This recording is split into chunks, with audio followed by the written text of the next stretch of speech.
لأمتنا تعازينا ودمع في مآقينا وآلام تمزقنا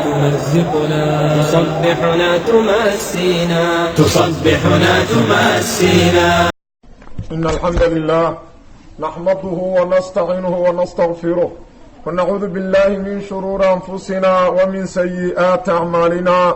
من يهده الله فلا مضل له ومن يضلل فلا هادي له، وأشهد أن لا إله إلا الله وحده لا شريك له، وأشهد أن محمدا عبده ورسوله. اللهم صل على محمد وعلى آله وأصحابه ومن تبعهم بإحسان إلى يوم الدين. أما بعد، أنقصنا كتابك الأربعون النسائية baabka koob iyo labaatanaad ayaan soo gaarnay. baabun haadaakanu baabun waa baab laa tujbaru lmar'atu islaamta lama qasbo cala zawaaji guurka laguma qasbo minman qof ay guursato laa tarqabu aysan rabin. fa in zawajaha hadduu guuriyo weliyuhaa weligeeda bikayri idnihaa idankeeda la-aantiis oo fakarihad ay nacdo daalika arrinkaas fa nikaaxu nikaaxiisu marduudun waa mid la celiyo oon wax kama jiraana. baabun haadaakanu baabun waa baab laa tujbaru lmar'atu islaamta lama qasbo cala zawaaji guur laguma qasbo minman nin ay guursato laa tarqabu aysan rabin. fa in zawajaha hadduu guuriyo oo nikaaxiyo weliyuhaa weligeedii iyo mas-uulkeedii bikayri idnihaa idankeeda la-aantiis oo fakarihad ay nacdo daalika arrinkaas fa nikaaxuhu nikaaxiisa uu guuriyey marduudun waa mid la celinaa oo aan ansaxayn. xadiidka koob iyo labaatanaad macnihiisu baabkaasuu ka hadlayaa. can ibni cabaasin cabdillaahi bni cabaas radia allahu canhu can ibni cabaasin cabdillaahi bni cabaas anna jaariyatan gabadhaasoo bikran bikaaro ah oo aan guur hore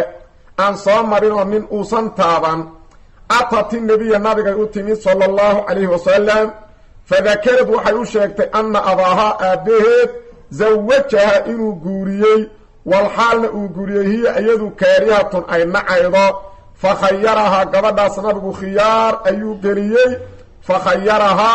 gabadhaas khiyaar ayuu geliyey annabiyu sala allahu calayhi wasalam. saxiixun xadiidun saxiix waa xadiid saxiixa akhrajahu abu daawuud ayaa soo saaray wabnu maajana waa soo saaray. can ibni cabaasin cabdillaahi bni cabaas wuxuu wariyey anna jaariyatan gabadhoo bikran bikaara oo macnaha aan nin taaban atati nebiya nabigay u timid sala allahu calayhi wasalam fadakarad waxay u sheegtay anna abaaha aabbaheed zawajaha inuu guuriyey oo ninkuu u guuriyey walxaal hiya ayadu kaarihatu ninka ay nacaydo nin aysan ayadu doonayn oysan rabin inuu ku nikaaxiyey. marka nabigu xukunkii sidaanu ka dhigay fakhayarahaa gabadhii waa khiyaar geliyey nabiga sala allahu calayh wasalam. fakhayaraha nabiyu nabigu waa khiyaar geliyo wuxuu yidhi haddaad rabtana aabbahaa sida uu kula rabo yeel oo ninka raac, haddaadan rabinna banaanka ka bax. nikaaxu waa burayaa waxna kama jiraan wey macnaheedu. xadiidkan marka wuxuu ka hadlayaa gabdhaha marka nin la siinayo la guurinayo waa in rabitaankooda la ilaaliyaa oo la tixgeliyaa, sababtoo ah guurka ujeeddada laga leeyahay waxa ay tahay inay wada noolaadaan labadan qof muddo dheer inta ilaahay ugu talagalo. waxaa dhici karta inay 60 sano wada noolaadaan, waxaa dhici karta inay 50 sano wada noolaadaan, waxaa dhici karta inay wada noolaadaan ka yar iyo ka badan intaba. maahan habeen dhaxmo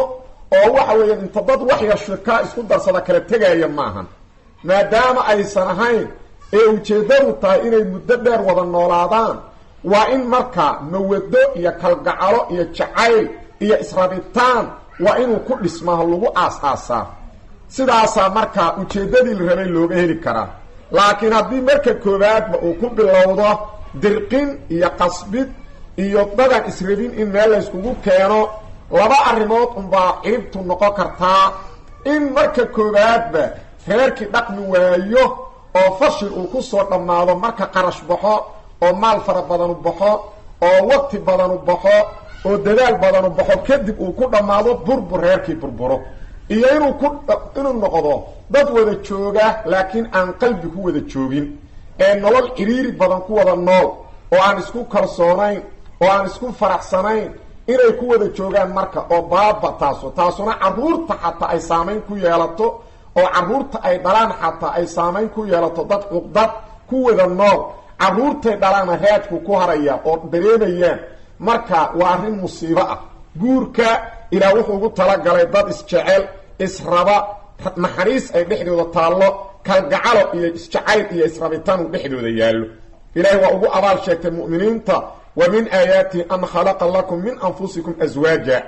ilaahay calaamadaha awoodiisa lagu gartay ka mid tahay inuu naftiina idinkaga abuuray xaasas litaskunuu ilayha si aad ugu xasishaan si aad marka xasilaa la rabaa gabadhi nin ay ku xasisho qalbigeedu ku degan yahay ninkii gabadhu ku xasilo qalbigiisu ku degan yahay waa inay noqotaa wajacala baynakum mawaddatan wa raxma ilaa wuxuu dhexdiina dhigay kalgacalo iyo naxariis marka dad israba oo isku naxariisanaa waa inay nuucaas noqdaan haddii kale waxa weeyaan xikmadii laga lahaa meeshaas ma ka imaanaydo welidaas daraaddeeda ayaa sharcigu wuxuu jireeyay xataa intaysan isguursanan is arkaan oo ninkii gabadh doonaya uu nabigu yidhi sala allahu calayhi wasalam waa inuu fiiriyaa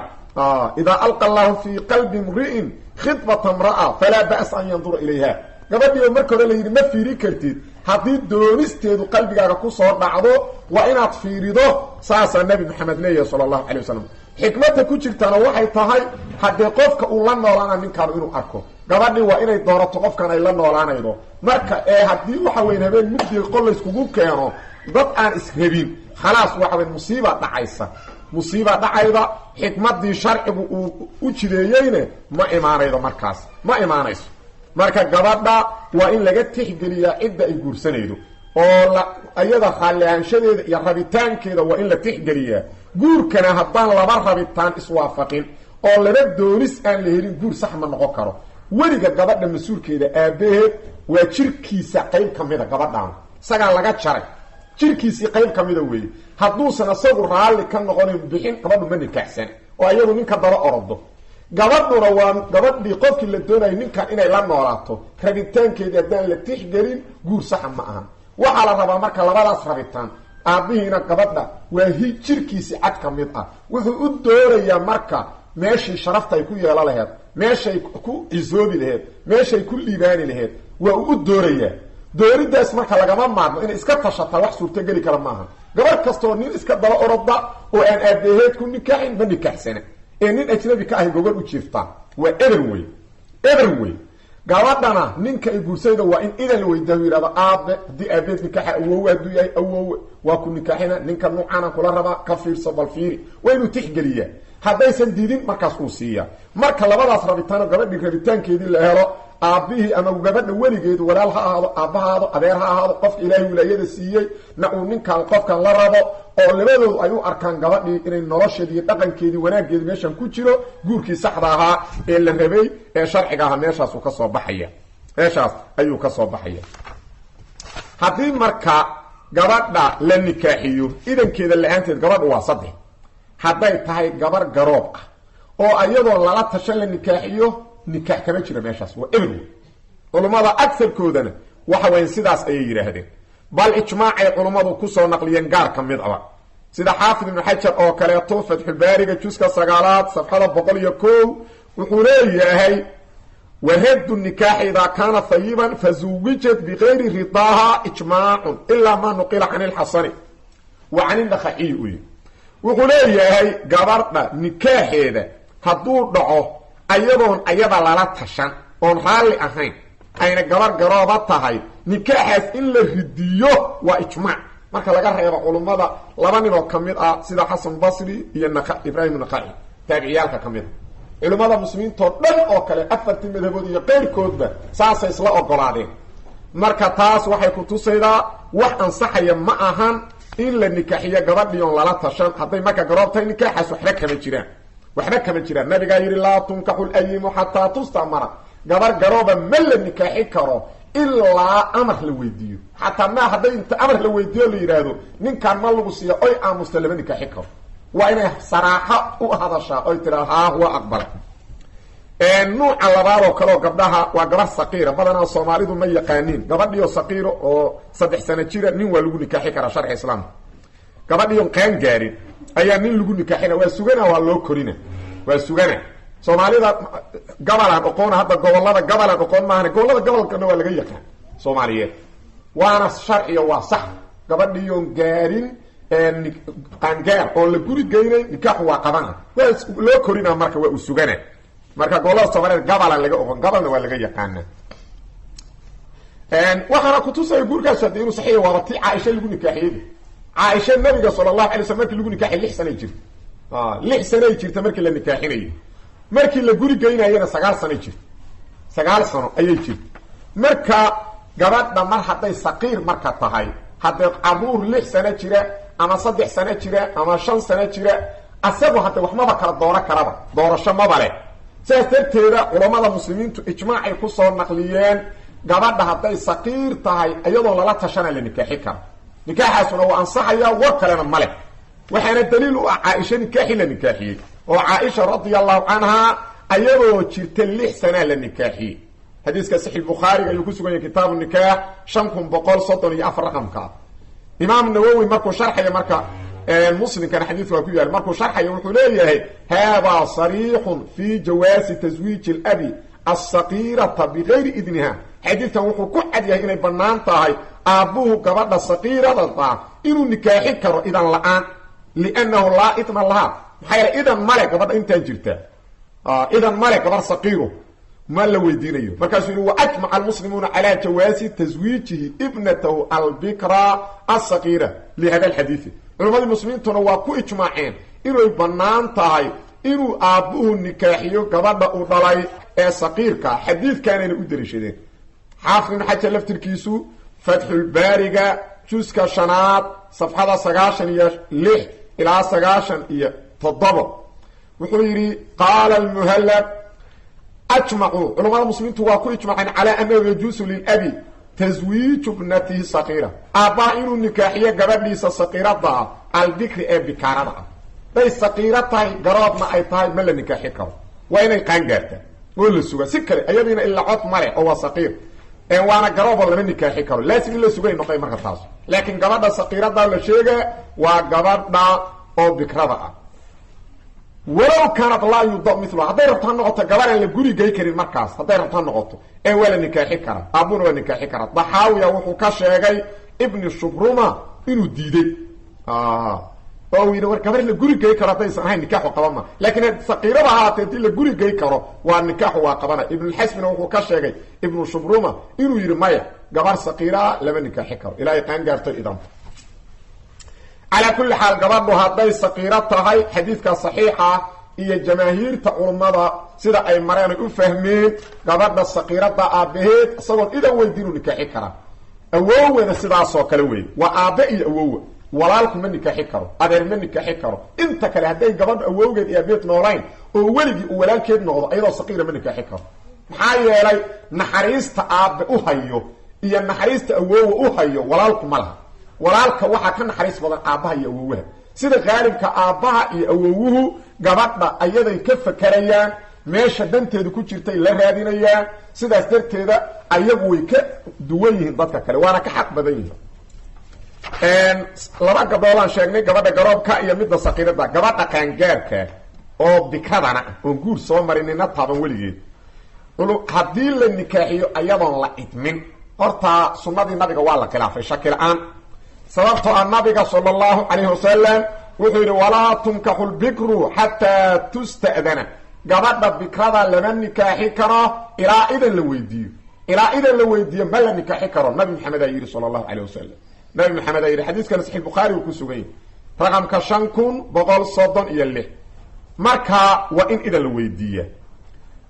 xadiidka markan laa naafiya ku jirta hadday naafiya tahay laana ku jirta nahyigu wuxuu keenaa fasaad inaan nikaaxu ansaxayn hadday naafiya tahayna waaba ka sii xeel dheerta sidaasuu leeyahay xaafid ibn xajar oo kaleeto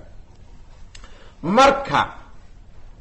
haddii marka aabbihii sunnadaas khilaafo oo uu nikaaxiyo gabadhiio qaangaaro wax kala garato wax kala dooro karta isagoon idankeeda weydiinu nin iskaga qasbo aysan raalli ka ahayn maxay noqoydaa culummadu waa isku khilaafeen laakiin xadiidkan aan aqrinayna wuxuu tusaa inaan nikaaxaasu uusan ansaxayn inaan nikaaxaasu ansaxaynin saasaa xadiidka hadda aan dul taagannahay sidaas ayuu tusayaa waana sida ka muuqata saxiixulbukhaariga tarjamada baabun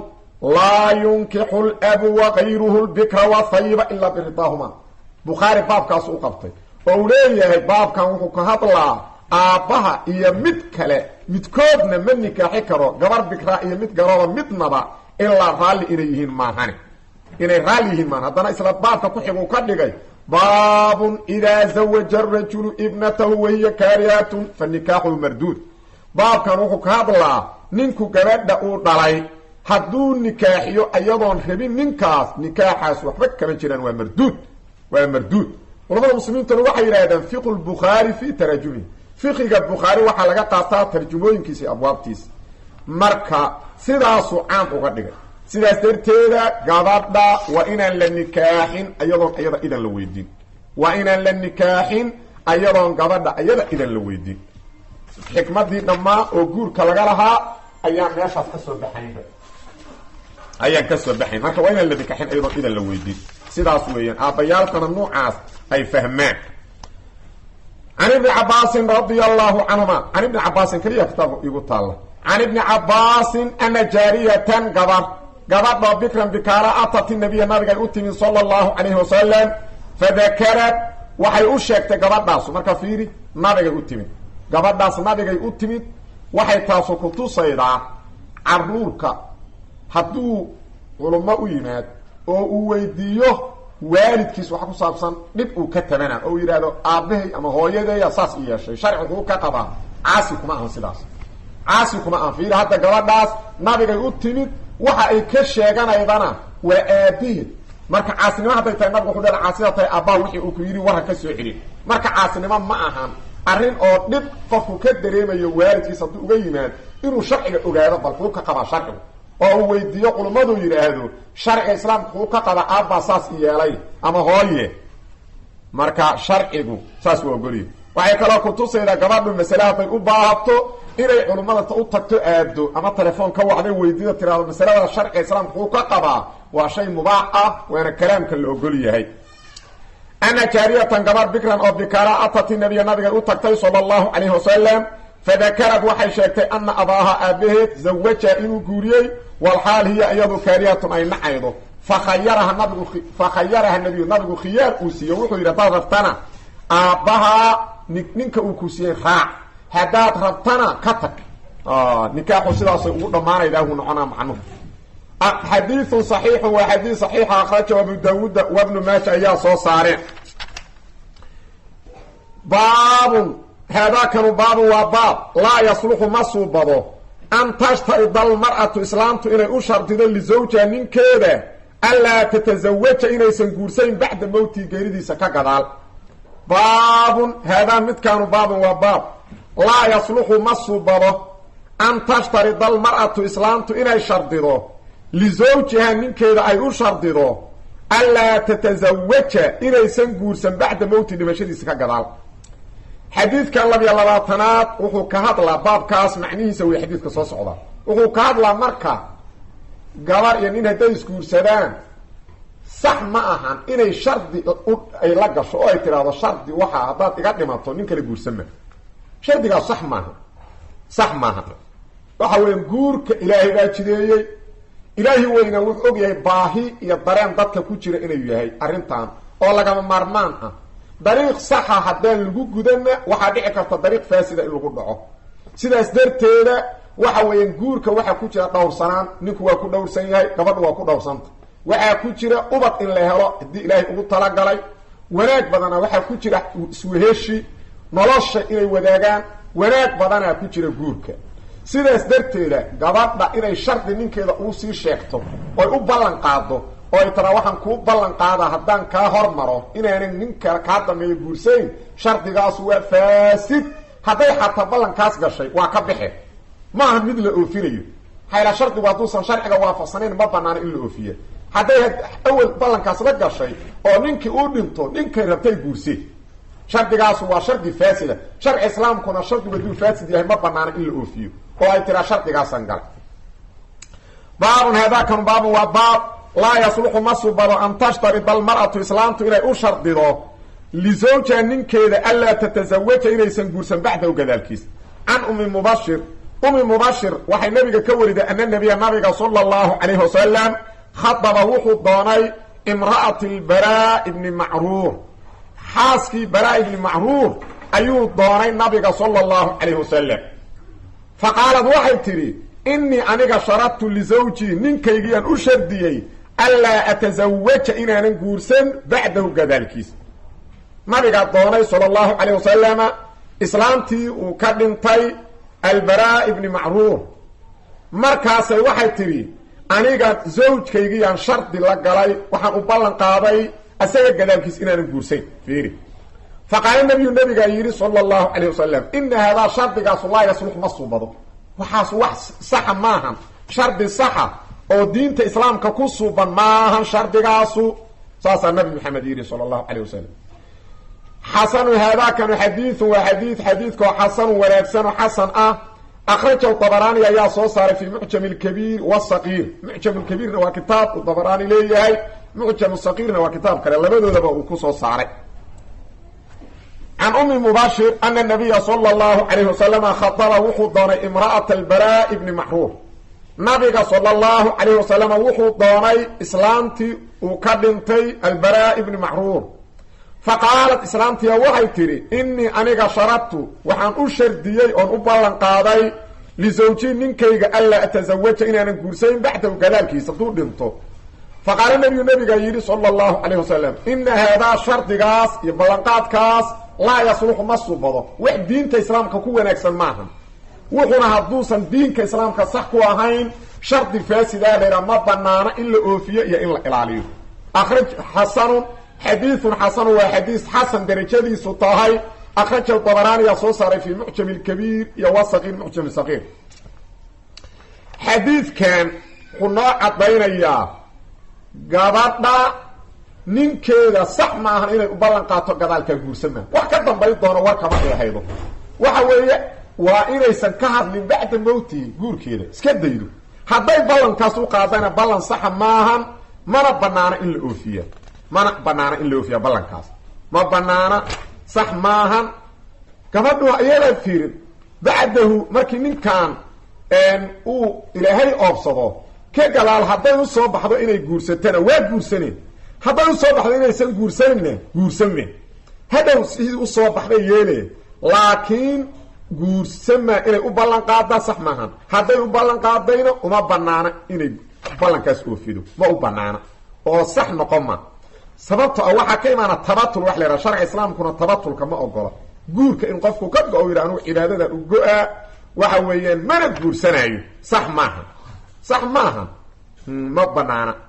guurka waa sharcigu waa amray waa jeclaysiiye sacd ibn abi waqaas wuxuu yihi radia allahu canhu nabiga sala allahu calayh wasalam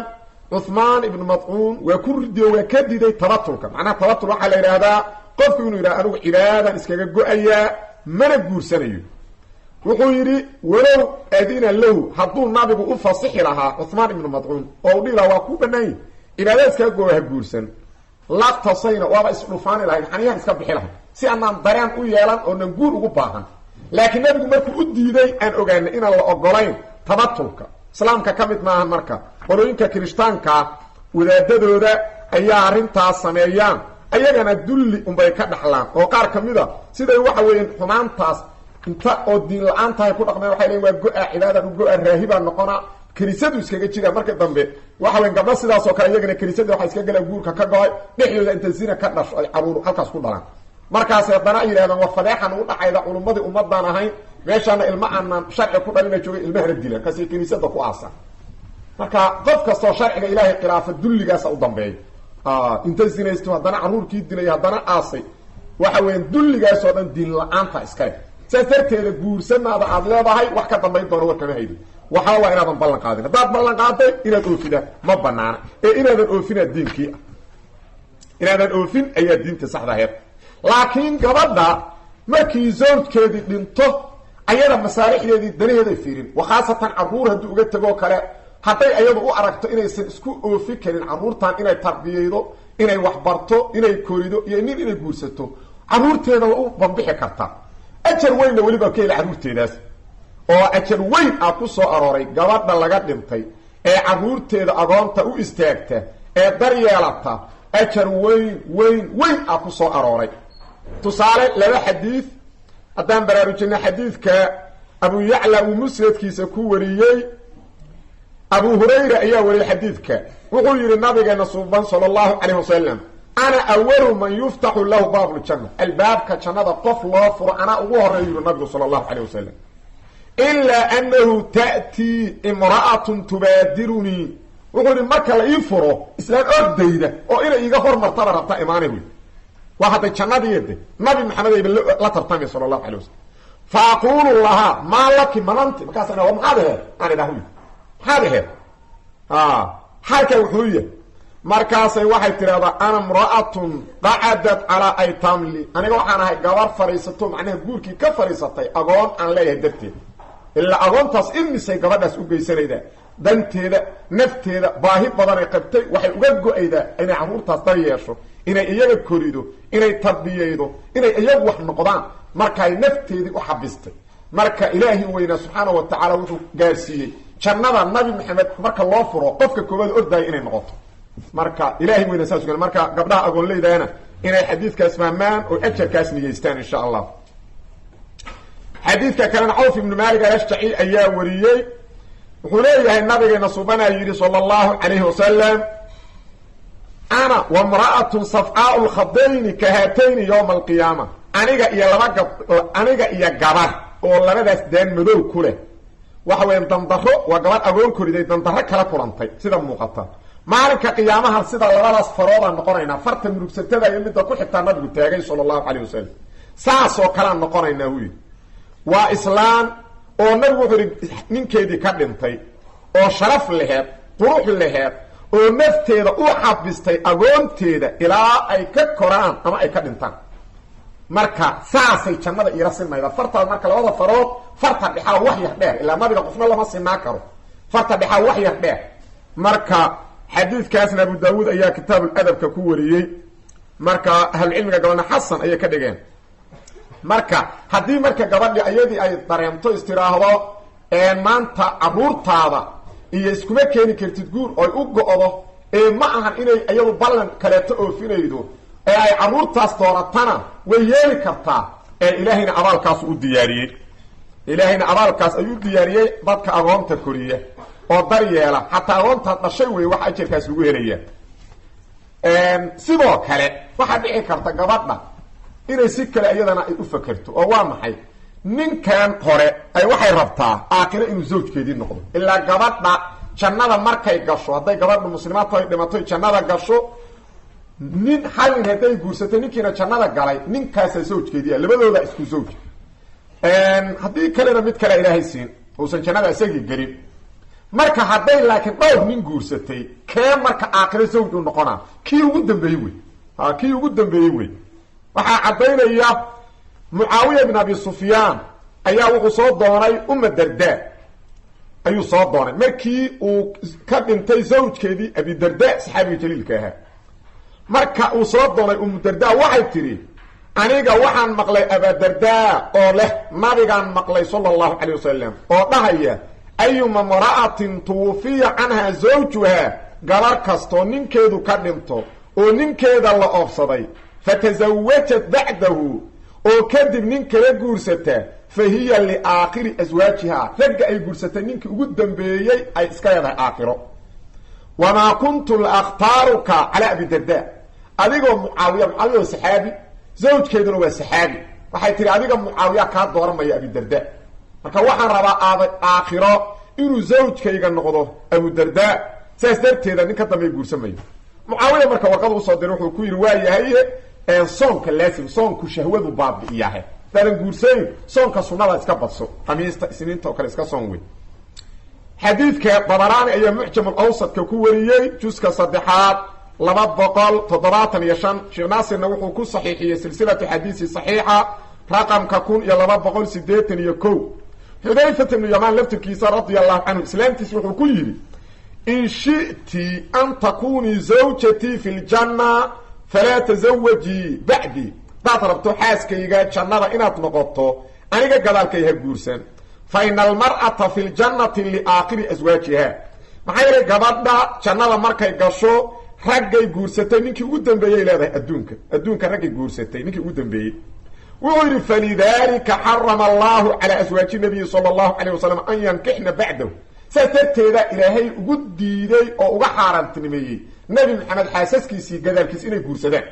ilaa waa xaasaskiisa jannada kuwan adduunka xaasaska ugu ahaa ilaahay baa shafay gabdha qaaliyahay ahaayeen waxa ilaahay ku abaalmariyay aakhirana inay nabi maxamed zawjaadkiisa ay noqdaan marka nin ka dameysaasa loogu diiday bayhaqi ya sunanul kubra juzka 769 ku wariyay marka hadii qaabkaas oo kale hadda iskaga fakarto ayadoon ballan la gelin waxa weey waa u banaan bay kadib haddana u soo baxay inay guursataan oo iska guursan kartaa illa waxaan ogaanay in guurkii mar walba u banaan yahay waxa kaloo muhiim ah maadaama ninkeedii ballan ay u qaaday xataa nabigu diiday inay oofido haddii gabadha zawjkeedu dhinto caruurna uga tago ragga caruurtaas qaraabadooda ah mararka gabal ay ku cadaadiyaan gabadha inaysan guursan oo hadday guursato ay ciriiri iyo culays inay saaran ku dadaalaan taasna waa dulmi mana banaana waana inay ilaahay uga baqaan ninkii la dhashay in la siiyo oo la dumaalo hadday iyadu doorato waa banaanta hadday iyadu doorato laakiin haddaysan dooran dhaxal maan xooli ninku ka dhinto la dhaxlay ka mid maahan iyadu ilaahi weynaa wuxuu leeyahay ma dhaxli kartaan xalaalna ima ahan inaad dhaxashaan marka xalaal ma ahan waa dulmi in gabadha oo nin ka dambeeya lagu qasbo haddaysan dooran laakiin haddii lagu qanciyo doorato iyadu ay xulato oo ay ku qanacdo khalaas waa xalaal haddii ragga kale ula mid yahay marka waa guursan kartaa ilaahay wuxuu yidhi yaa ayuha aladiina aamanuu laa yaxillu lakum an tarisu nisaaa karha mu'miniinow xalaaliini ma ahan inaad dhaxashaan dumarka si qasab ah iyadii oon raalli ahayn si qasaba inaad u dhaxashaan xalaaliini ma ahan marka gabadha ninka dhintay dhaxal uma laha qaraabadiisu waxa weyn ragga minka iyadu dooratay guursan karta marka taasna waa in dadka muslimiinta ay ku baraarugsan yihiin oy ogaadaan haddii ay ku qanacdo iyada haa haddii kale maya canumi mubashir ana nabiga sallallahu alayhi wasallam khataba wuxuu doonay imra'atan islam ana nabiga sallallahu alayhi wasallam khataba wuxuu doonay imra'at al-bara ibn mahrur xaaskiisii uu ka dhintay faqala waxay tiri inni aniga sharatu li zawji ninkaygaan u shardiyay alla atazawaja ba'da kadalkis inaanan guursan faqala nabiga yiri sallallahu alayhi wasallam inna hada shardigaas la yasluhu masubado sax maahan shardi sax maahan marka mal oofinayo wey baabun hada kan baabu tahrimi su'aali al-mar'ati islaamtu inay weydiisato xaaraamaynta la xaaraantinimeeyay baabkiisi weeye zawjaha ninkeeda adalaaqa inuu furo awil khulca ama inay madaxeeda ka gadato min gayri sababin ayadoon sabab arrintaas ku xambaara uusan jirin haadaa kanu baabu taxriimi su'aali lmar'ati islaamtu inay weydiisato zawjaha ninkeeda adalaaqa inuu furo awil khulca ama ay madaxeeda ka gadato arrintaas inay weydiisato xaaraamaynta la xaaraamtinimeeyey oo sharcigu xaaraamtinimeeyey baabkii ka hadlayay wey halkaanu min gayri sababin sabab arrintaas ku xambaartaa weydiisiga haddaysan jirin xadiidka 320aad macnahaas baabka ayuu ku saabsan yahay waxay tahay gabadha iyo ninka markay isguursadaan sharciga islaamku wuxuu ugu talagalay inay wada noolaadaan sharaf ku wada noolaadaan isku sabraan isku dulqaataan guurkuna uu sidaas u joogtayo ma ahan shay oo habeen dhaxmaa oo inta un habeen iyo habeenna la wada joogo haddana la kala tago haddana mid kaleeto la baroobeeyo saas ma ahan maadaama ay saas tahay waxaa kaloo sharciguna baray in laysku sabro oo gabadhi waa inay sabarto waa inay ogaato adduunkan intay joogto nin aan cilad lahayn arki ay meen nin aan cilad lahayn nabi maxamed u dambeeyey sallallahu alayhi wasallam wax cilada saw maahan ragga kaloo dhan ciladay u wada leeyihiin laakiin waa un kala roon yihiin midna waa cillad lagula noolaa karo midna waa cilladaan lagula noolaa karin wakadalika ragga muslimiinta waa inay ogaadaan gabar aan cillad lahayn adduunkan ma joogto gabdhuhu cilladay wada leeyihiin laakiin cilladiya gabadha waxay wax un la jiida karo lagu safri karo loo dulqaada karo iyo midaan rajo lahayn waa inuu marka safro ninka doona gabaraan cillad lahayn jannada xurulciinta ugu sokayda halkaasa u shaqaysto ka hor arki umma hadday sidaas tahay marka waxay tahay inay isku safraan oo qofka kale u safro gabadhii waa inay sabarto hadday culays dareemto waa inay sabarto xadiidkan marka bal fiiri nabigeena suuban sala allahu calayh wasalam wuxuu aad ugu goodiyey gabadha weydiisata dalaaq amase waxa weeyaan halay furo ayadoon dhibaata haysan bal xadiiska fiiri can thawbaan qaala thawbaana wuxuu yidhi qaala rasuulullahi rasuulka allaa yidhi sala allahu calayhi wasalam ayuma imra'atin islaan kastoo sa'alad weydiisata zawjaha ninkeeda adalaaqa furiin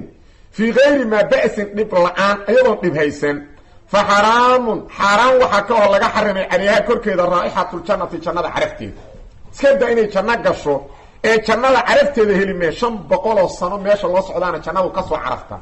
xataa jannada 500 sano meel loo socdo u jirsamay can thawbaan qaala thawbaan wuxuu yidhi qaala rasuulullahi rasuulka allaa yidhi sala allahu calayhi wasalam ayuma imra'atin islaan kastoo sa'alad zawjaha ninkeeda weydiisata adalaaqa dalaaq fii gayri maa ba'sin dhib la-aan ayadoon wax dhib u haysan islaanta ninkeeda tiraa ifur fa xaraamun calayhaa raa'ixatu ljanna waxaa xaaraam ka ah dusheeda jannada carafteeda inay xataa janna u soo carafta waa ka xaaraam saxiixun xadiidun saxiix waa xadiis saxiixa rawaahu asxaabu sunan ayaa wariyey asxaabu sunan abu daawuudaa wariyey tirmidi ayaa wariyey ibnu maaja ayaa wariyey axmedna wuu wariyey daarami laftigiisu waa wariyey marka xadiid haabita weeye xadiidkan marka wuxuu caddaynaa dembi weyn oo kabiire ah dembigaasu wuxuu yahay gabadha dhibaato ay la dhaqmi weyday ayadoon ku dhicin inay ninkeeda tiraado ifur dhibaato ay la dhaqmi weyday haddaysan ku dhicin oo aysan qabsan ifur waa inaysan dhihin oo waxa weeyaan munkaraadka waaweyn ee dhaca waxaa kamid a gabadhii waa la dulunsanaa nin kalaa dulunsaday macnaha nin kalaa ku qanciyey ninkan inta iska soo furto inuu guursanayo markaasay leedahay ifur markaas ama waa ka daba wareegeen waa arrin aad u khatara ama madax furashan xoogaan ku siinaya ifuray leedahay waaba munaafiqiinba gabdhaha yidhaha madax furashan ku siinaya ee ifur nabigeena suuban sala allahu alay waslm wuxuu yidhi almukhtalicaatu huna almunaafiqaat dumarka isgada oo nin aan dhibaato ku hayn oo raba oo la dhaqmaya madax furashada siiya saas iskaga furaa munaafiqiintay ka mid yihiin munaafiqiinta ayay ka mid yihiin xadiidka imaamu tirmidi ayaa wariyey waana xadiis saxiixa saxiixu jaamicu sagiir sheekh naasir ku saxiixiyey marka gabadhii haddaan dhibaato ay la dhaqmi weyda aysan jirin waa inay dhaqanto haddii dhib jiro xataa dhibku dhib lagu safri kayo waa inay sabarto maxaa ilahay waxaan idhi dhib la-aan maba jiraba ee qof walba waa safraa reer kasta ood arkaydo wax unbay iskugu safrayaan ee dadaan isku safrayn oo malaa'ig ahoon magafayaalu ma jiraan saas darteeda gabadha dhib la-aan dalaaqa dalbata waa arrin halaag ah oo ilaahay weynaa naxariistiisa inay ka goodo jannada carafteeda ka gooday ku keenayda qaar ka mid a waxa weeyaan iyadoo reer leh ayaa eelkeedu waxay leeyihin waa lagu dhoofinayaaho layn baa kuu soo baxaye gaalada xaggeeda lagaaga yeeraye waa inaad ninka iska furto markaas leeda xoogahan kuu tuurayaa ifur waa fasaad meeshay u socotaana waa gaalo inay dhaqankeeda iyo diinkeeda kusoo baaba'an ay dhici karto waxa weeyaan dariiqa ay maraydaana waa dariiqii jannada carafteeda ay ku weylaheed marka waa arrimo aad u khatara calaa kulli xaal wax kasta oo ah sabab la-aan gabadhu inay dalbato dalaaq waa arrin xaaraan ah oo naar lagu gelayo jannadana looga hoogayo oo looga qadayo can thawban qaala rasuululahi rasuulka allaa yidhi sala allahu calayhi wasalam ayuma imra'atin islaan kastoo sa'alad weydiisata zawjaha ninkeeda adalaaqa fii gayri maa ba'sin dhib la-aan fa xaraamun calayha raa'ixatu ljanna waxaa xaaraam ka ah jannada carafteeda dalaaq waxaa la yidhaha ninku gabadha inuu furo isagoon wax ka qaadan khulcina waxaa la yidhaha gabadhu inay xoogaa siido oo ay tiraado ifur marka fiiriya haddii gabadha ninku uusan dhib ku hayn laakiin ayadaa waxay dareentay inaysan reerkan dhaqan karin waxay istiri ninkan haddaad la joogto aakhiradaadaaba ku baaba-ay markaasoo kale haddii asagii waa diyaar oo xaq uma laha in la yidhaha iska fog gabadha gabadhiina waxay dareentay culays ah ninkan haddaad wada joogtaan aakhiradaada ku baaba-ayda bay tiraada xoogaa ayaan ku siinaa iska kayfo ayada waa u banaanta maadaama ay aakhiradeedu u cabsatay asagana inuu qaato u banaanta hantidaas durabana waa iska day karaa durabana waa qaadan karaa ilaa asagoo wax dhiba la imaan alaleey reerka ka tag marka waa u banaanta qur-aanku sidaasu cadayna sunada nabiguna saasay cadaynay sala allahu calayh wasalam qur-aanku sidaasu cadayna ilah wuxuu leeyahy falaa junaaxa calayhima fi ma ftadat bihi suurat lbaqara waxa weeyaan hadday u arkaan inaysan guda karin xuduuddii allaysan ilaali karin waxa ay gabadhu isku furatay wax dembihu ayada kasoo gaari meen ninkana kasoo gaari meen saasaa ilahay leeyahy sunada nabigana saasaa ku sugan oo xadiidka bukhaari iyo qayrkiis ay wariyeen min xadiid ibni cabaas nabiga sala allahu calayh wasalam waxaa u timid xaaskii thaabit ibnu qays nabigay u timid sala allahu calayh wasalam kaasay tii rasuulka ilaahayow maa anqimu calaa thaabitin fi diinin walaa khuluqin rasuulka ilaahayow aniga thaabit ku ceebayn maa diin akhlaaq xumana ku ceebayn ma diin xuma kuma haysto akhlaaq xuma kuma haysto ilaa anii akhaafu lkufra laakiin waxaan ka cabsanayaa inaan ku dhaco abaalka dhac oon inta abaalka dhaco saas naarta ku muto ilaa nabigu waa kii ka digay ragga in laga abaalka dhaco marka waxaan ka baqayaa inaan ta abaalka dhaco oo waxa weeyaan guda waayo xaqiisii sidaas aan ciqaab iyo cadaab ku muto marka waa ninkan inaan la noolaa karin saasaan ii muuqatay oonan waxa weyan diintaydii khatar galayda haddaan la joogo nabigu wuxuu ku yidhi fatarudiina calayhi xadiiqatahu ee marka hadda beer dhan uuna usii mihir markuu guursanaya hal beera markaasaa nabigu ku yidhi beertiis hadda ma u celayda markaasay tihi haa waa u celina markaasay u celina nabigu markaasuu yidhi fur waa fur qaabkaasoo kaleeto madax furashadu waa midda bannaan gabadhu iyada soo jeediday waxa weeyaan haddana markaasna waxay u cabsatayba dhaqankii inaysan ka soo bixi karin saasay u cabsatay taasoo kale ayadana ku dambaabimeen ninkana qaatayna ku dambaabima laakiin fiiri haddii ninku gabadha uu dhibo asagaa dhibay wuxuu rabaa inta dhibaateeyo oo la noolaa weydo inay madax furasho bixido oo ay tiraa meherkiiaan daynahay fur markaasuu biilkuu ku cidhiirinaa jiifkuu ku cidhiirinaa hadalkuu ku cidhiirinaa waa weermeerinaa si sharafle u dhaqama furina ma marka wuxuu rabaa markay nolosha ka daashoy quusato inay tidhaahdo war meherkiiaan kuu cafinaaha ifur qaar ka mid a waxa weeyaan hadde war ama idhaqo ama ifur wuxuu leeyahay waxaweyn haddii aad furiin haddi anu meherkii haddama haye meherkii markaan helo aan ku furi doonaa wuxuu rabaa inay tiraa meherku kaama rabe ifur intaasuu ka rabaa bakiiltinimada iyo dulliga haysta kuwa noocaasa marka haddii gabadhii ayadii hadda dhiba haysato xaqay u leedahay ifur marka inay tidhaahdo dhibaataa haysato kuna dambaabimin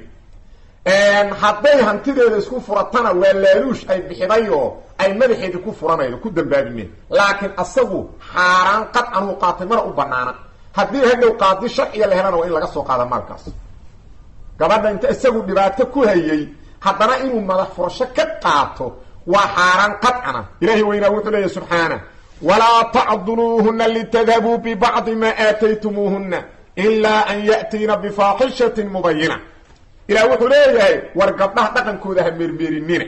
idinkoo u meermeerinaya xaqii aad sideen in qayb hadhow ka qaadataan waxaa rabtaa meherkii aad bixiya inay kuu soo celido ama maba siino meher ba ragga soomaaliyeed agarkoodu maba bixiyaane waxaa lagu leeyahay markaas wuxuu rabaa in la yidhaha waa lagu cafiy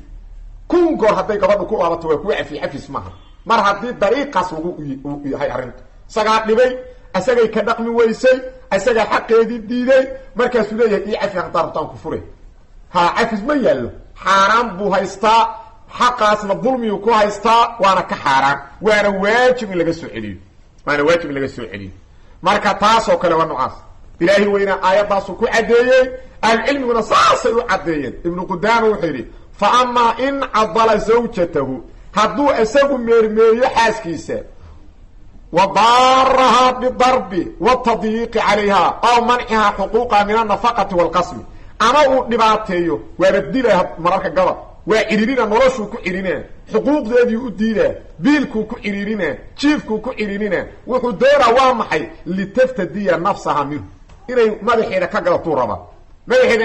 rabaa fa facalad way yeeshay falkhulcu baatilun khulcigaasu ma ansixin waa baatil macnaha waxaa loola jeeda hantida xaq uma u laha gabadha hadduu furo waa ka furan tahay walciwadu marduudun hantida uu qaatana waajib wey in la soo celiyo biriquu ku haysta iyo isbaaro marka taasna waa noocaas marka gabdhuhu inay waxay xaq u leeyihiin iyo waxaysan xaq u lahayn kala garanayaan muhiim jiddan weeye ragguna waa kadaalika noocaasoo waa inay gartaan maxay xaq u leeyihiin maxaysan xaq u lahayn oo rag badanoo u haysta meherradii in loo cafiyey waxa weeyaan xaaraan qadcanahay ku haystaan baabu jawaasi qinaailjawaari haadaakanu baabu jawaasi qinaailjawaari gabdhaha yaryar baraanburkoodu inuu bannaan yahay gabdhaha asiqaari yaryar iyo wa darbi inay garaacaan bidufi gurbaan fil cursi arooska dhexdiisa iyo wanaxwi wixii la mid ah wastimaaci rijaali ragguna ay dhegaystaan lidaalika arrinkaas baabu jawaasi ghinaailjawaari gabdhaha yaryar inay baraanburaan banaanaashada ay banaantu u baab yahay gabdhaha asiqaar yaryar wey iyo wa darbi inay garaacaan bidufi gurbaan fil cursi arooska ay ka garaacaan iyo wanaxwi wixii la mid ah sida ciidoo kale iyo wastimaaci rijaali raggu inay dhegaystaan lidaalika arrinkaas xadiidka 4 soo socda baabkaas uu ku macno yahay islaamka munaasabooyin waaweyn oo farxadeed uu leeyahay oo ciidda iyo aroosku ka mid yahay marka waxyaalo gaar ah loo fasaxay muslimiinta oo loo ogol yahay xafladahaas waaweyn oo farxadda leh waxayna tahay arrintaasu ciidda iyo arooska waxaa bannaan gabdhaha inay garaacaan gurbaanku waa maqaar oo geed saasta loogu xiray waxa way sida gambarkii oo kale camal noqda si sif ah oo ulyar lagu garaacayo wey marka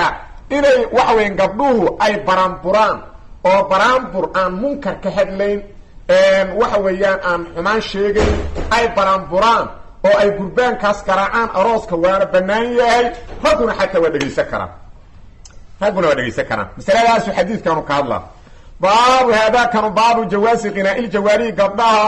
inay baraanburaan banaanaashada ay banaantu u baab yahay gabdhaha asiqaari yaryar iyo wa darbi inay garaacaan bidufi gurbaan fil cursi arooska ay ka garaacaan iyo wanaxwi wixii la mid ah iyo wastimaaci rijaali raggu inay dhegaystaan lidaalika arrinkaas ragguna waa dhegaysan karaan baraanburkaas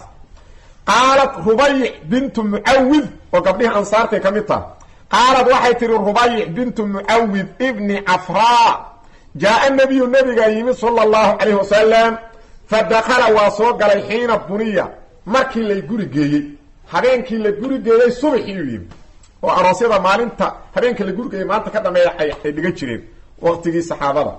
arooska maalinkaasaa la dhigi jiray fadakala nabigana waxa weyn gabadhan qaraabanimada kala dhexayda hataa reer abtigeedii ka dhalatay ilaa nabiga ansaarta waxa weyn qola kamid ahaa reer abti u ahaayeen nimanka leeyahay banu najaar gabadhuna reer bani najaar marka qaraabanimadaasa ka dhaxayda nabigu qadarinta uu qadariyey arooskeedii ka soo qayb galo soo aaday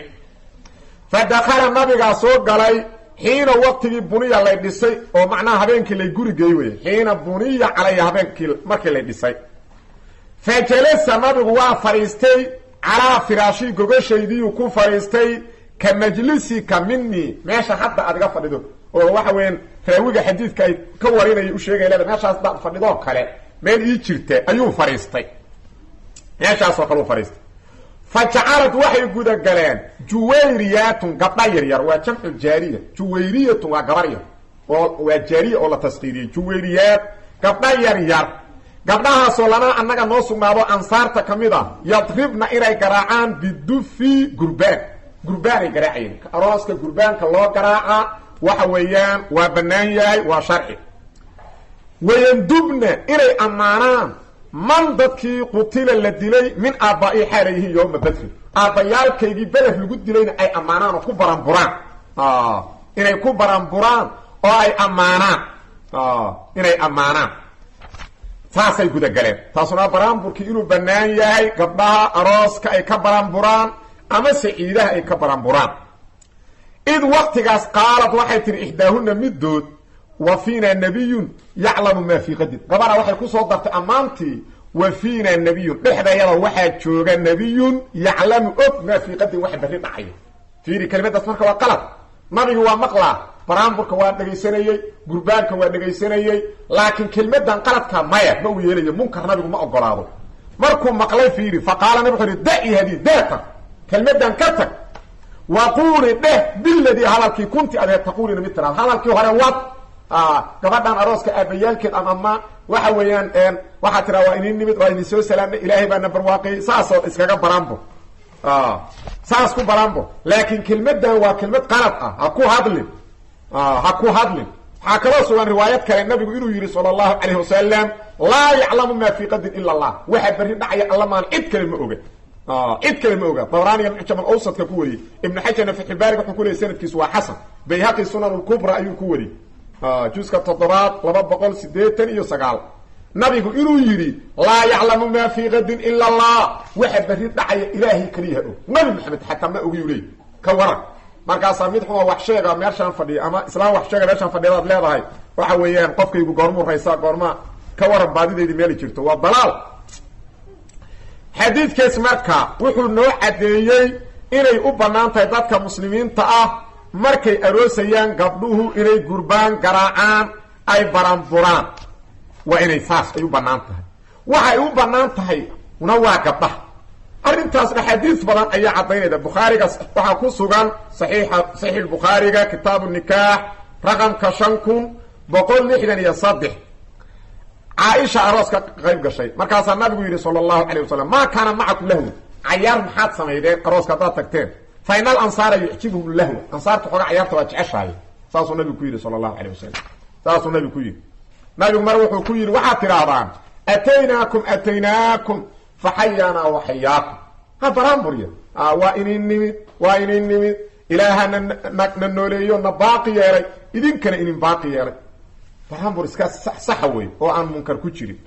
marka arrintaas way banaanta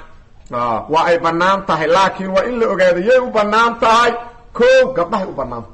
gabdhahaas ama ha yaraado ama ha waaweyn gabdhahay u bannaanta bis ragga uma banaana waa ka xaaraan ragga uma banaana waa ka xaaraan waa tashabuh binnisaa waa dumar isku ekaysiin ninkii lagu arko ahlucilmigu saasay u naskareeyeen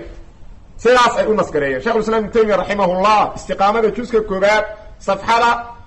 320 wuxuu yidhi alghinaau min camali nnisaa baraanburka iyo heesaha waa shaqada dumarka walam yakun calaa cahdi nabiyi waqtigii nabiga sala allahu calayh wasalam ma jirin walam yakun calaa cahdi nabiyi sala allahu calayh wasalam waqtigii nabiga ma jirin yuqanii fi lacraasi ila nisaa inay ka heesaan oo ka baranburaan aroosyada dumarka maahane kalimaai waljawaari addoommada gabdhaha alxadiihaati sini ee da-da yar ayaa weliba baranburi jiray wuxuu yidhi marka wa ama rijaalu falam yakun dalika fiihim ragga arrintaasu kama jirin bal kaana salafu saalixi yusamuuna almuqani ninka heesaaga ah waxay ku magacaabi jireen mukhanifan isnaagey ninkii naagnaagta iska dhigay ay dhihi jireen marka erer weeye kaasu khabiifa waa litashabuhi binnisaa maxaa dumar isku ekaysiiye saasuu leeyay wakadalika alxaafid ibnu xajar wuxuu yidhi walaxaadiiu alqawiyatu fiiha alidnu fi dalika linnisaa axaadiista xooga badan waxaa ku sugan in dumarka arrintaas loo fasaxay falaa yaltaxiqu bihina arijaal raggu arrintaas ma ku haleelayaan oo raggu arrintaas ayagu ma samayn karaan licumuumi nahyi diididda laysku diiday cumuumkeeda loo deliishana can itashabuhi bihina in dumarka laysku ekaysiiyo fatxulbaariga juska 934 hadalkaas ku leeyahy marka ma banaana iska daahda rag iyo dumar isdhex qaaday oo ayagii isla tumanaya taasu ayagu ma ahan wax sharcigu ogolaaday mana ahan farxad sharcigu fasaxay ee waa munkar iyo xishood daro iyo diin la-aan akhlaaqda ummadda muslimka lagu baabinayo oo cadowgeeda usoo maleegay weeye taasu ayada iska badaa mideeda kale xadiidka waxaa ku jirta alqinaa hees waa in la kala gartaa maxay tahay heesta waxaan orooska la ogolaaday iyo heesta xaaraanta maxay kala tahay wuxuu yidhi xaafid ibn xajar fatxulbaariga juska 513 safxada ah wuxuu yidhi alqinaau yuطlaqu calaa rafci sawti 3 macnaa hinaa marka la yidhaha carabiga 3 macnaa lagu idlaaqaa wuxuu yidhi codka kor loo qaado qinaa waa la iska yidhaha wa cala taranam luuqaynta oo lagu luuqaynayana waa la yidhahdaa alladii tusamiihi alcarabu nasb ee carabta ay nasbiga u taqaan waxaa kaloo la yidhaha wa cala alxidaa hees hawleedka hees hawleedka marka geela ay shubayaan ragga heesta ay heesayaan iyo marka oo guryaha ay dhisayaan heesta ay heesayaan iyo taasna waa la yidhahdaa laakiin fiiriya marka saddexdoodu way kala duwan yihiin marka fiiri saddexdoodu way kala duwan yihiin heesaay qofaa loo yaqaan waa qofka codka jejebiya waa qofka codka jejebiya ee asagu markuu dhawaaqayo isjejebiya ee kiciya dareenka ee fawaaxishta sarbeeba ama caddeeyaba xeela fawaaxishta oo waxa weeyaan jacayl uu ka hadlaa dumar uu jecel yahay uu ama waa sarbeeba ama waxa weeyaan qambu ka hadlaa waxyaalo xumaanu ka kaca waa waxa heesta la yaqaan ee khabiifada ah ee xaaraanta ah ee waxa weeyaan dadka qulubtooda madoobaatay markay dhageysanayaan ay isruxayaan haddii 24 saac quraanka lagu aqriyo waa hurdoona maba dhageysan karaba laakiin sawtu shaydaanka markuu maqla jirkiisu jarcina taas marka dadka sameeyaa la yiraahdo heesay midan gabdhuhu sameynayaan waa barambo midan hees hawleedka oo geeriya lagu heesay ceelkii lagu heesay hees maba loo yaqaan caadi waa hawsha shaqo lagu wado waa cod shaqada lagu wado ma ahan xaraan dan munkar lagu hadlay munkar lagu hadla munkar waliis waa iska xaraan marka saddexdaasay u kala duwan yihiin marka midda oo heesta oo waxa weeyaan xumaanta lagu sarbeebayo ama la cadeynayo ee ka hadlayda dumarka quruxdoodii in la tilmaamo ama qamrooyin la tilmaamo ama waxyaalo kale xaraana la tilmaamo taas waa xaraan culimada muslimiinta dhan ayaa isla ogol sunnada nabigana sidaasay ugu caddahay waana sawtu shaydaan waa sawtu shaydaan bukhariga waxaa ku sugan xadiis tacliiq uu ku wariyay imaam al-bukhari kitab al-ashriba la yakunanna min ummati aqwam yastaxiluna al-hira wal-harira wal-khamra wal-ma'azif ummadayda aakhir zamaanka waxaa ka mid noqon doona rag xalaashada zinada xariirta qamrada iyo muusika fiiri marka zinada nabigu ku cadfo dhulkana alla la jari doona dhulka ilaahi la goy doona ay ku jirto xadiis marka nabigu wuxuu yiri waa mal'uun sawtka heesta marka heesta muusika leh oo heesta sideedaba muusika leh bataataba waa xaraan heesta dumarka jacaylkooda tilmaamaysa ama qamrada tilmaamaysa ee xumaanta keenayda ee ay ruuxayaan dadku xaraan qadcana weeyaan culimada muslimiintana laba iskuma khilaafan culimada kale culimada muslimiinta hore kutubta qoreen ee muhaddisiinta iyo fuqaada mufassiriinta way waxaan ka hadlaya ee wadaad hadda jooga ma ka hadlayo sidaas ayaynu cadaynahay cilmiga xaafid ibn hajar fath baariga juska 513 wuxuu leeyahay oo imaam al-qurtubi ka soo naqliyay al-qinaa' al-mu'tad heesta la yaqaan عن المشتهرين به ادتك كو عن بخين هوبلانتو اي هيسان وهو الذي يحرك الساكنه ومدك درينك كخيه او رج درينكودا كخيه غبد درينكيدا كخيه iyo waxa weeyaan oo ay ku saabsanta wayab'athul kaamina ee wixii dadka ku qarsoona soo saara وهذا النوع اذا كان في شعر markuu ku jiro heesta فيه وصف محاسن النساء دمرك قروحدودا إلا تلمامو والخمر قمراء إلا تلمامو وغيرهما وحيالك إلا تلمامو ومن الأمور المحرمة حرامته وحلا حرمها حرامته كميدا لا يختلف في تحريمه ما الله يسكو قلافه إنه حرام يكاس مركا وإنات كلا تقانو وحا حرامته إيا وحا بنان حتى بران برادة إيا عيارها وقربان كلا قراعة إلا بتصدر معاصر أسأل اللفتركيسة لما يلاد الشرع كوسو أرورتي لما رسوين لغو قابصدو mid waa anaga hadda xadiidkiisi aqrinay oo waa xadiidkan aan hadda aqrinay oo waa mid arooska mid labaad ay ku soo aroortayna waa ciidaha oo xadiis bukhari iyo muslim xadiidka Aisha bukhari iyo muslim waxa ku sugan Abu Bakr iibida tira ayadoo laba gabdhood ay baranburayaan marka uu Abu Bakr soo galay heesta fiiri inay xaaraamta muslimka dhan ayaa yaqeen wuxuu yiri amazamiru shaytaan fi bayti rasuulillah masawki shaytaanka codki shaytaanka ayaa gurigi rasuulka aad ka wadaan marka maalin ciidaheeda nabigu wuxuu ku yiri ya Abu Bakr inna likulli qawmin ciidan wa hada ciiduna qawm walba ciiday leeyin tamana waa ciidani macnaha qabliina waa baranburaya marka taas laftirkeeda meelahaas uu ku soo arooray waa in lagu gaabiya saasayna culimada muslimiintu u cadeeyeen xaafid ibn hajar fath al-baariga juska 2 wuxuu leeyahay wal aslu at-tanazzuh 'an al-lahib wal-lahwi asalka waa in laga fogaado ciyaaraha iyo waxa weeyaan baranburadaas tirada badan waa in laga fogaado fayuqtasaru ala ma warada fihi an-nass waqtan wa kayfiyatan waxa lagu gaabsana intii nusuustu ku soo aroortay waqtiga iyo qaabkaba waa li mukhalafati al-asl hayri asalkii khilaafsay marka nusuustu waxay ku soo aroortay arooska ciida waa baraambur gabar keligeeda oo halkaas baraamburaysa khalaas oo aan munkar ku hadlayn intaasa looga gaabsana waxaan kaloo heesaha kaleeto amase heesahan sidoodaba ciidba ha ahaatee xataa kuwan oo kabanka iyo muusiqa leh amase waxaweyn xumaanta ka hadlaya ayada ilaahay diinkiisa meel ugama banaano weligeed ma banaanaan marka taasna waa in sidaas loo kala garto qaalat rubayc bintu mucawid waxay tihi ibn cafraa jaa nabiyu nabigaa yimi sala allahu calayhi wasalam fadakala waa soo galay xiina buniya calaya markii ninkayga la ii guri geeyey wey macnaha habeenkii la guri geeyey maalinkii ka dambeeyaa nabigu soo booqday fa jalasa wuu fadhiistay calaa firaashi gogashayda ka majlisika mini meeshaas aduga fadhidoo kale ay tihi ninkay la hadlayday fa jacalad waxay gudagashay biloobeen juwayriyaatun gabdha yaryar gabdhaho lana annaga noo sugnaaday yadribna bidufi inay gurbaan garaacaan wayandubna ayna ammaanaan man dadkii qutila la dilay min aabbaa'i aabbayaalkay xaala yihiin yowma badrin maalintii badar la dilay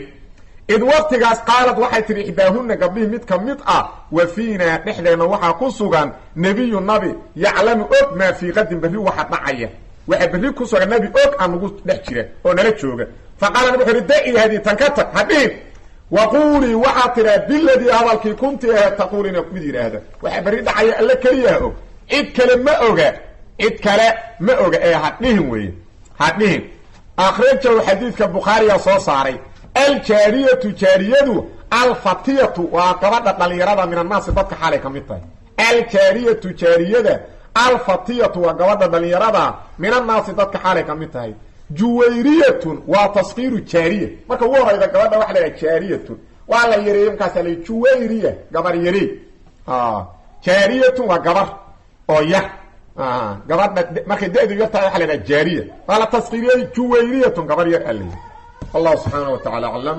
صلى الله وسلم وبارك على نبينا محمد